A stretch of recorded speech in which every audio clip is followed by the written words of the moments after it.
So we've got uncertainties around the state of the global economy is back on the front burner for the shipping industry worldwide. In a new report released a few days ago by Allianz Global Corporate Specialty, despite success in maritime piracy, there are yet major challenges including fire, decarbonization, and geopolitics.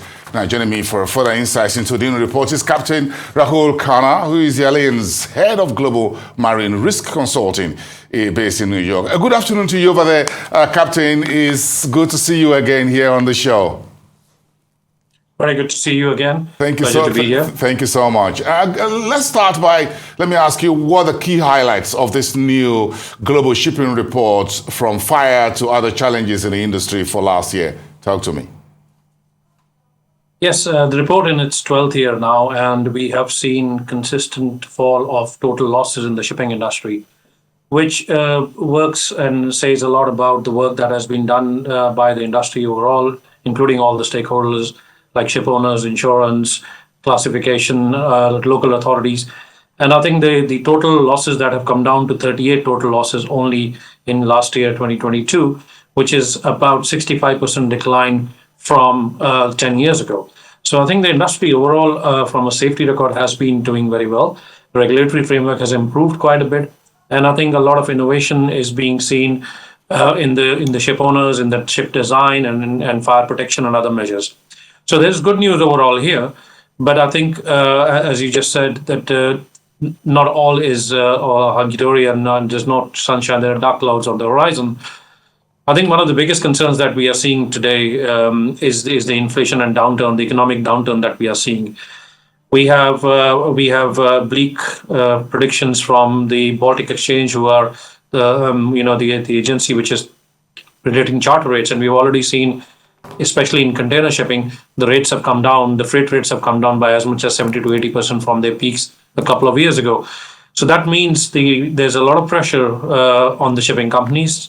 And traditionally, we have seen over the years when this happens, the budgets are cut down from things like maintenance, crewing, and which are extremely important to keep the safety levels of the industry. You need to have a well-trained crew, a well-paid crew and motivated crew to do the work on board ships.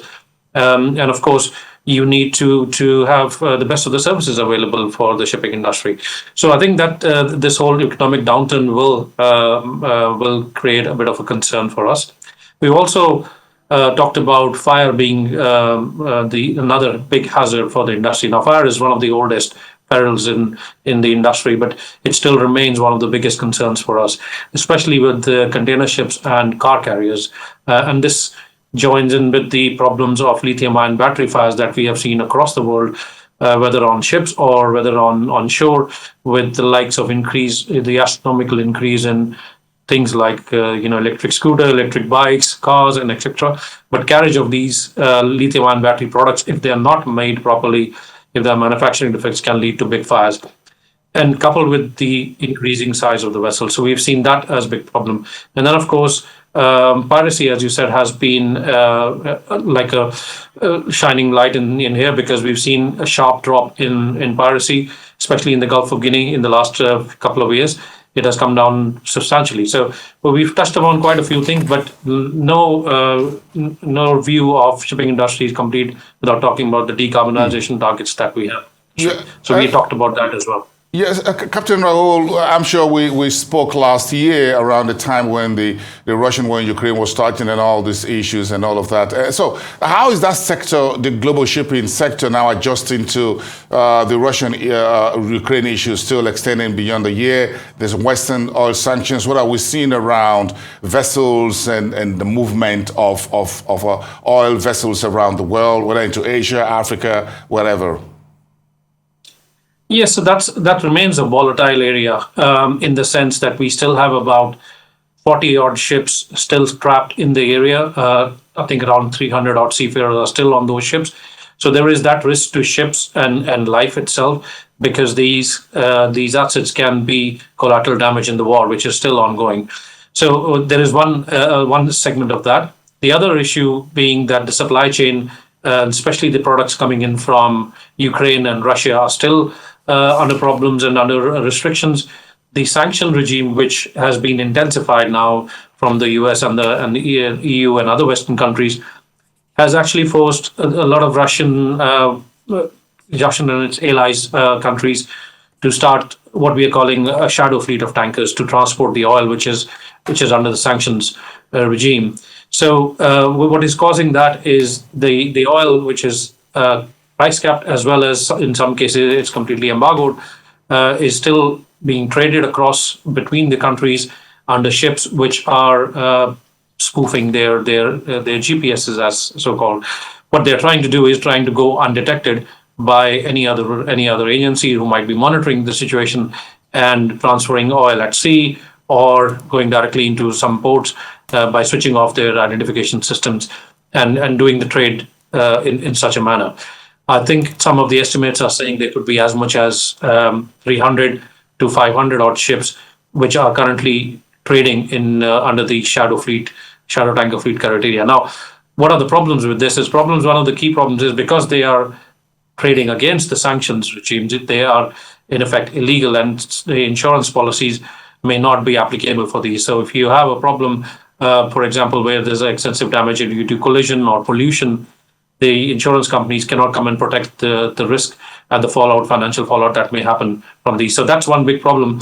And of course, a lot of these ships are coming in from the lower rung of the quality spectrum, in the sense that they are very old. Some of them are even probably were going to be scrapped very soon, but they have been called back upon to transport this oil just so that they can be kept in dock. And then the crew quality and the other services are expected to be very low. So this is a big hazard that is floating around in the oceans at the moment, which needs to be taken care of. Okay, let's talk a little bit about macroeconomics. Inflation, for example, in leading economies such as the US and around the world, even across a number of economies here in Africa and emerging markets. So how is this high inflation impacting on claims that shipping companies and related companies face within the industry, globally speaking? I think the inflation has had a double effect on the shipping industry. Because firstly, the price of goods itself has gone up significantly in some of these countries, including some of the other manufacturing hubs of Asia and other places. So the values of cargo on board ships have gone up as a result of that increase in price. But also the inflation has hit the claim side quite significantly, because you are looking at increased cost of raw materials, increased cost of spare parts. There are long delays due to supply chain issues. So the spare parts are not able to be provided on time in the repair yards, hence prolonging the time period that the ships are spending in the shipyards for repairs, for example. So all these elements are adding up to the cost of claims. And in some cases, we've seen 20% rise in claims value as well. So overall effect is that the cargo values have gone up. So insurers are paying more for the claims from a goods perspective, but from the repairs and restoration of the property perspective, that's also going up quite significantly. So overall, a double whammy effect for the insurance sector. Okay, so let's chat to decarbonization, Captain Rahul. When you talk about the shipping industry and how to deal, ships, vessels around the world accounts for about 3% or so of the global carbon footprint. So they've got to deal with this issue. The whole issue around decarbonization is becoming very tough, as you know. So how is this being dealt with right now around the world? How is the industry coping? You look at about almost $4 trillion or $1.4 trillion that needs to meet to clear that up. Yes, that is the projection by some of the consultancies around the world, that this is the amount of money that will be needed to effectively achieve the goals that have been set. Now, IMO, the International Maritime Organization, which is the highest regulated body in shipping, set these emissions reduction goals for 2050, which is like 50% reduction from 2018 levels. Now, they are expected to be revised. And this year, there's going to be a big meeting at the IMO. And there is widespread expectations that some changes might come in, and it might be more aggressive than already. So we already have a big issue with how are we going to achieve this much reduction in carbon intensity and emissions within the shipping industry. There is no clear solution still. There is an interim solution in the sense that we have LNG, the liquefied natural gas being used as fuel, but it only gets you a small amount of reduction in emissions. It doesn't get you to goal. But we are now talking about alternative fuels. There is a lot of research and development going into alternative fuels, and we've already seen some of the bigger companies, especially the container companies, which were flush with cash after the boom of freight rates a couple of years ago, have invested in methanol run ships. Some of the owners are investing in wind-assisted propulsion. Some of them, others are expecting and doing a lot of research in hydrogen and ammonia as the new fuels. So the fuel side of things is really becoming quite intense at the moment. There is no clear solution yet. We don't know how exactly the industry is going to get to that targets that we previously set, but more so, how are we going to set if more aggressive targets are set by IMO? And this is an area to watch out for in the next 5 to 10 years. I think the solution might come from one of the alternative fuels, but also might come in the shape of new design of vessels. It also might come in the shape of some new technologies that are being developed and talked about. So there is various ways and methods by which industry is trying to tackle it. And of course, green capital, the investment that needs to come into the industry as well for these new ships and new designs. So overall, I think there's a lot of work being done within this sector, but it still remains one of the biggest challenges because there is no clear answer. Well, I think one of the biggest good news in your shipping industry, in the global shipping industry, is a sharp reduction in maritime piracy over at the lowest level for almost 3 decades in places such as the Gulf of Guinea, around the Horn of Africa, Somalia, and elsewhere. So what's your outlook on this moving forward? What has been done right in containing maritime piracy on the seas? I think, as you would appreciate, that maritime piracy is not an isolated thing. It's connected to socio-economic issues. It is connected to how the certain coastal states' political scenarios, how stable they are, and that is one of the reasons why piracy goes ups and down in various decades.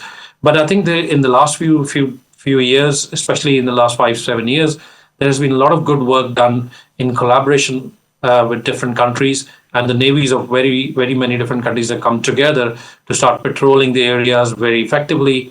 There have also been many efforts like the NIMASA, Nigerian Maritime Administration and Safety Agency. They've also come and started to do a lot of work and patrolling. A lot more effective patrolling is being done.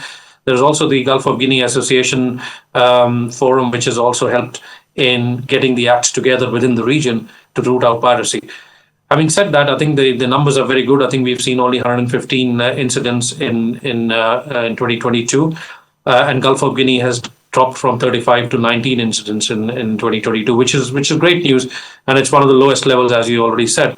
But I think we need to be very careful because all it needs is a single flashpoint for any particular socioeconomic factor to change, and then we can start to see piracy back again. So the efforts that have been done by various authorities and countries and collaboration groups needs to continue to keep this under tabs. All right, Captain Rahul Khanna of Alliance Global Marine Risk Consulting New York, thank you very much for your time. We're grateful for having you on the show. Have a pleasant day ahead.